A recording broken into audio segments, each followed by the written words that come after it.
With the new trailer for Kingdom Come Deliverance and E3 2017 just dropping, in this video I'm going to be going over some of the key points that I found from the trailer and of course giving you a first little look at it. Now I don't want to play the whole trailer in its full entirety because I want you guys to go over to the Warhorse Studios YouTube channel. There'll be a link in the description if you want to watch the full thing in its entirety. This video is, of course, there's going to be a little bit of a snippet that you've probably seen at the beginning of this, and then I'm going to go through the separate parts, maybe just show tiny little snippets of the video and see my thoughts and what I think we can get from this trailer. But without further ado, welcome to Kingdom Come Deliverance.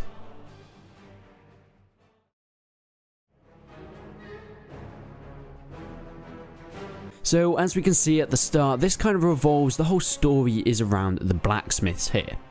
Now from what I have seen, or what I'm kind of speculating, is that the father figure is the main blacksmith, and he has given his sword to his son.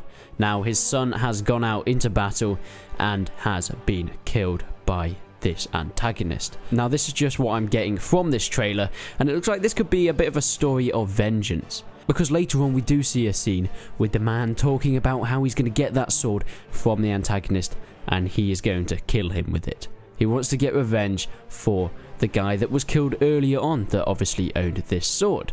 Now something really interesting with the story is that the villain type character mentions that this is sort of the first kill with the sword, so it kind of makes it all the more excruciatingly painful when he kills the boy with it. Because from what I've seen from the trailer, this looks like the sword that was made by his father and it has been used to kill his own son. Now of course I'm not sure if this is the definite story we're getting from this trailer, but this is something that I am just speculating from what we have seen so far. We also see a scene in here with some ringing of the bells outside what looks to be some sort of small palisade fort. This isn't as big as the things we have seen before, but it looks like there are going to be some smaller sieges, smaller forts around here. The fact that the bell is ringing maybe means that there's someone coming to attack. So hopefully within the storyline you're going to have these massive set piece siege battles events, but with some sort of random events happening within them as well. That'll be very cool to see. I'm not completely sure, and we don't have much confirmation with what is going to be set piece and what is just going to be random events happening around the world yet, but I'm very much looking forward to how they can sort that out. So going on to sieges, they look absolutely awesome in this. You can see the siege weaponry with the trebuchets firing rocks at the walls. You can see archers getting their bows out, firing down from the walls, and of course people charging up at it. It's going to be cool if we can get from both sides really, from attacking and defending. Now of course we do see little clips of the videos from the people defending this castle and of course the attackers once again. Now this could mean we might be able to see two different sides of it. Maybe we're going to get in there with the defense and the attack as well, or maybe we're just going to focus on one side. It's going to be really cool to see what comes up with that. A really cool shot that we have seen in a bit of a teaser for this is that the horses coming over the hill with their banners, their swords glinting in the sunlight. Not only does this show the uniqueness of the graphics in it, it just looks absolutely sensational, the graphical fidelity, but it shows the large scale armies that it looks like we're going to be getting in Kingdom Come Deliverance.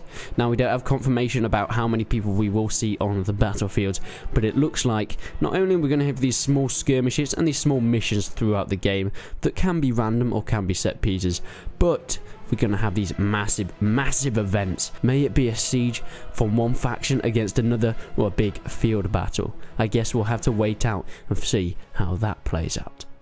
So the whole story, like I said, does seem to be based around the death of this character, since it does keep coming up quite a lot somewhat, which I'm not completely sure about. If I'm going to be honest, we have a lot of stories in this day and age about vengeance. Vengeance is just such a common storyline that we can get, and a lot of people have actually used it in games before, so it's not the most unique storyline. Maybe they can do something else with it. I'm going to be optimistic about it, but from my own personal experience, vengeance is a very mainstream storyline, but let's hope they can work a way around that somehow.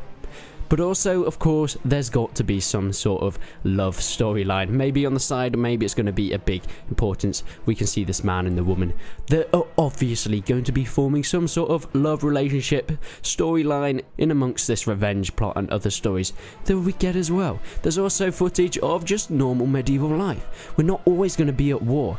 We're not always going to be fighting against one another. But there's also going to be some things of, like, you know, normal medieval life. We see drinking, we see people in the bar, far. Very interesting to see how we're going to be able to see the culture of this time period through the story of Kingdom Come Deliverance.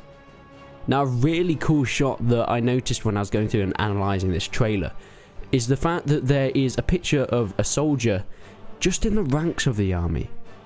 And you may think that this isn't anything massive, but the fact that it's not a guy out in front charging with his men behind him, but the fact that the guy is in the ranks of the army is really fascinating to me, since he doesn't seem like this really special, outright guy that leads everyone. He just seems like this everyday, ordinary soldier that is doing his duty for his people, and he's going to war under the command of someone else. And it's really interesting that they have put this in the game.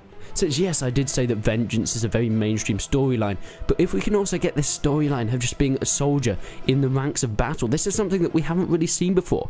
Even if we're going into modern day games, such as the Call of Duties and the Battlefield, we all seem to be this some sort of super soldier type character. And even then, if it's a more realistic game, they seem to be some sort of the general, because it gives the player the opportunity to command people. And obviously, yes, it does give more gameplay choices. But the fact that you're a rank in the army, and nothing that seems to be that obviously special to start with, is a new way that games are going. And I'm very glad that they started to put this in. We have some more ideas of the storyline also, with this is just a speculation, please take this as a grain of salt because I could be completely wrong, but we have shots of soldiers with the white and red tunics on, and of course the red and yellow tunics on. They seem to somewhat be fighting each other in this siege, but then we also get a shot of them standing side by side, with also the speech in the background saying that we need to stand together and stop fighting each other in this bloody mess. So maybe we got a bit of a twist in the storyline, I don't know, it probably shouldn't be a massive twist if they're giving it away in this trailer, but we'll see some teaming up with sides here. Maybe they're trying to fight the common enemy. But going on to the villain, I've written in my notes that the villain looks very villainous.